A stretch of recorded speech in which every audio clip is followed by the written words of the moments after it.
सुस्वागतम पिलामाने उत्कर्ष ओडिया कार्यक्रम को स्वागतम। आज आमर विषय वस्तु है आकलन फाउंडेशन कैंपर आकलन बा जो एसेसमेंट टेस्ट देछि ता विषय आज आम आकलन करवा तार उत्तर जानिबा। प्रश्न नंबर 1 रे देछि अक्षर गुडी को सजाई शब्द गुड किछि अक्षर देछि से गुडी को सजाई किना शब्द गढ़िबा। आम गढ़ी परिबा आलू मास माल आस मा आल टल यहीपरि।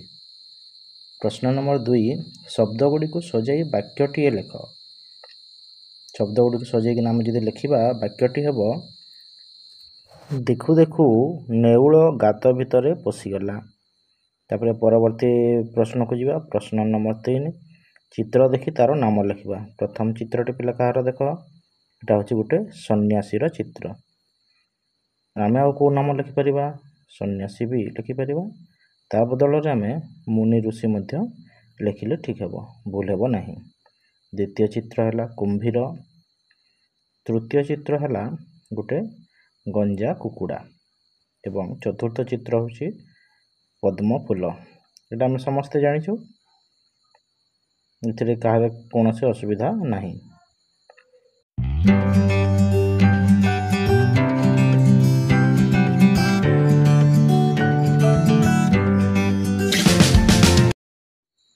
चतुर्थ प्रश्न हला पिला माने से कहिछि तळ शब्द गुडी को व्यवहार करी वाक्य गठन कर।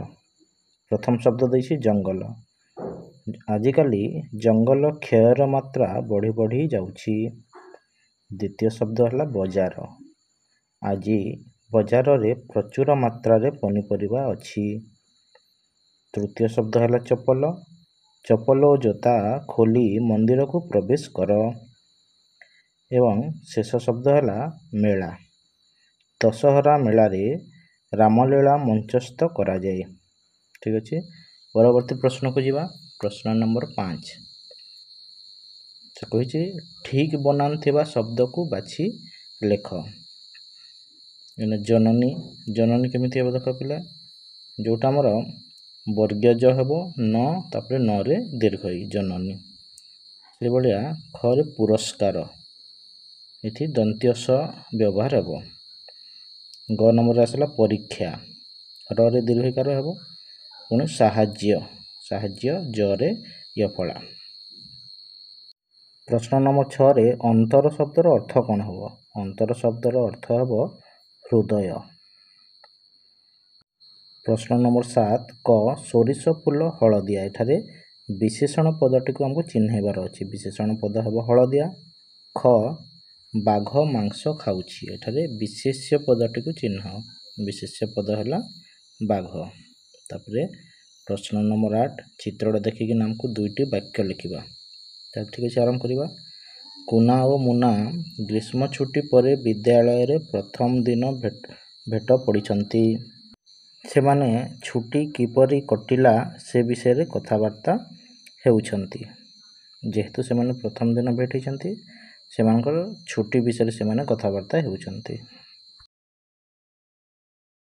प्रश्न नंबर 9 तळ वाक्य रे नाम काम को सुझाउथबा शब्द को आमे तळे गार देबा। प्रथम हला बालक माने नाचुछंती। नाचुछंतीटा हेबो छातरु पानी गळुछि। गळुछिटा हेबो ममता घरु आसुछि। को शब्दटा हेबो पिला माने आसुछि ही हेबो। प्रश्न नंबर 10 रेखांकित शब्दर अर्थ लेख।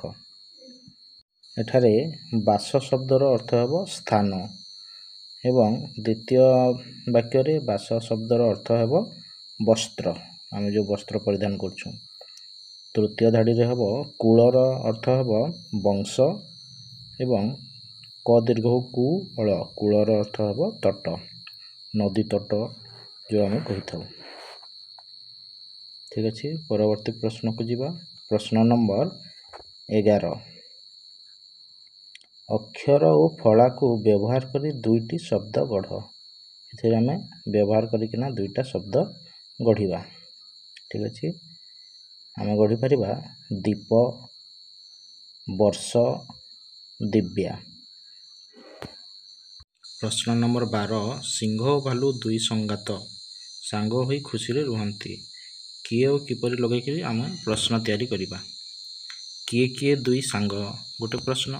द्वितीय प्रश्न हो सिंह और भालू किपरि रहंती। आम दुईटा किए और किपरि लगेकिना आम प्रश्न तैयारी कले।